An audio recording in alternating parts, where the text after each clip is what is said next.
Now, Warren Buffett once said, when others are fearful, be greedy, and when others are greedy, be fearful.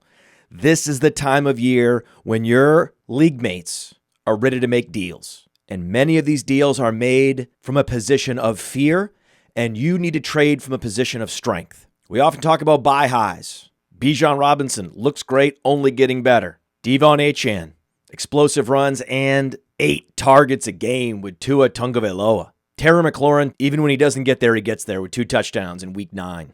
George Kittle is a target monster, a yak monster, a fantasy point monster. He was a clear buy as soon as Brandon Ayuk went down and continues to be after his team's bye week. But buying high is easy. Buying low is challenging. Calling the bottom before the trade deadline in your league, that is what we're here to do today.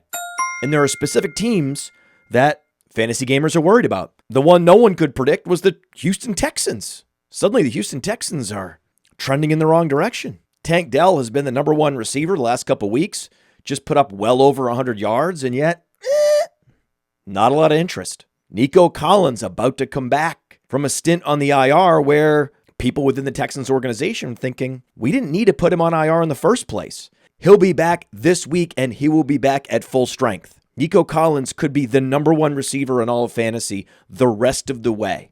He's a buy low, buy high. Tank Dell's a buy low, buy high. These are the go-to receivers for CJ Stroud the rest of the way. Both are explosive outside playmakers. Tank Dell's going to move all around the formation, play a lot more slot without Stephon Diggs. Nico Collins, one of the most efficient wide receivers in the NFL. Sure, the Texans have struggled because they didn't have Nico Collins. Buy Dell, buy Collins, and stay in the AFC South. Buy these Colts. Oh, Joe Flacco's a quarterback now. Jonathan Taylor, he looks washed. Michael Pittman, lost cause. I agree with that. Michael Pittman is a lost cause. Josh Downs is the new alpha receiver in Indianapolis, and the perfect skill match as a true target earner with Joe Flacco. He is the anti-Anthony Richardson, but the team has spoken. The locker room spoke, said, we want Joe Flacco under center. He's our leader. We believe in him. We do not believe in Anthony Richardson. So it's very possible Anthony Richardson does not take another snap for the Colts the rest of the year. They're still in the playoff hunt. They have the same point differential as the Houston Texans. The Colts will be forced to throw in week 10. Josh Downs put up a mere 12 fantasy points last week, so he's still flying under the radar. He's my favorite buy low receiver right now. Get him right now. And Jonathan Taylor, he's working his way back. These high ankle sprains take time to recover from. Ask Cooper Kupp. Ask any player. A high ankle sprain is not a mere 3-week injury. You're back. You're ready to go. No, it's you're out for 3 weeks, and then it's 3 weeks to work yourself back into explosive playmaking shape in the NFL. And that's where Jonathan Taylor is headed. He didn't forget how to play football. And every week that goes by, that ankle gets healthier and he gets more confident. Buy Jonathan Taylor, buy Josh Downs, and buy those Bears. Oh, the coach narrative. It's the fault of the coaches. It's Waldron and Eberflus, and they can't succeed as long as they're the coaches. Those are great coaches, but they're not the main reason why the Bears are struggling. They're struggling because they have a rookie quarterback. They face the Patriots this week. This is a get-right week for the Bears. You better get Odunze. You better get DJ Moore, DeAndre Swift, after that phantom personal foul that was called in the end zone. All the Bears, including Caleb Williams in Superflex and 2 QB leagues, they're at a low point. Go get all the Bears. Every single one. Especially Caleb Williams and Odunze. That is the best value QB wide receiver stack in all of fantasy football at this moment in time. Then there's the Dolphins. Tua's playing well, but Tyreek Hill, Jalen Waddle, yet to deliver a spike week. It's been Devon Achane season, and we love it. Devon Achane's a buy high, but Hill and Waddle, and even Jonnu Smith in deep leagues, these are buy low players. Hill and Waddle are capable of 40-point weeks. Just go check the game logs. So a nice little buy low pocket for Dolphins receivers. And we know the Bears are playing the Patriots. Tough week to play Drake Maye. Tough week to play Demario Douglas. But I expect more of the same, like we saw in week 9 from Ramondre Stevenson.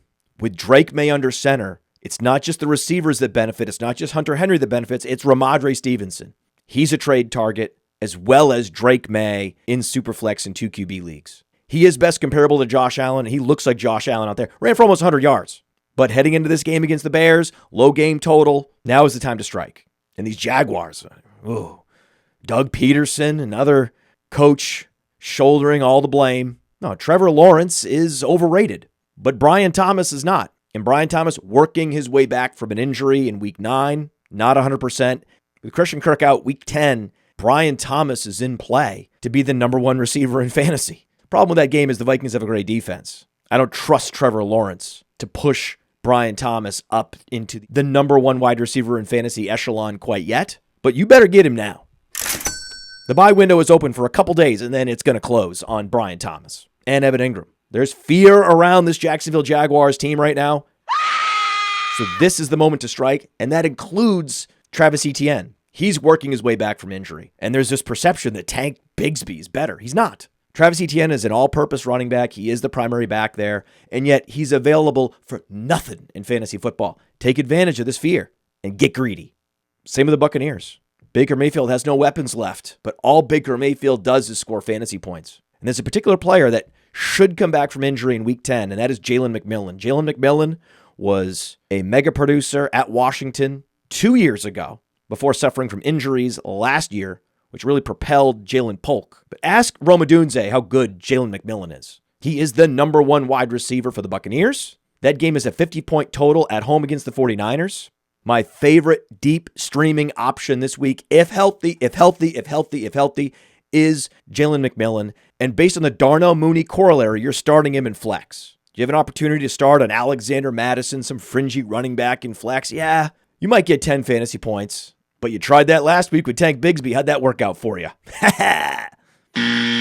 Spike week specialist wide receivers like Darnell Mooney are the perfect plays in flex. And of course, you're playing Mooney this week against the Saints, but who is the next Darnell Mooney? Spike week flex play, Jalen McMillan. And if you're looking for a running back with spike week potential, Bucky Irving.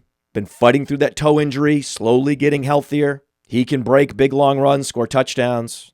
In super deep leagues, I want upside in my flex position.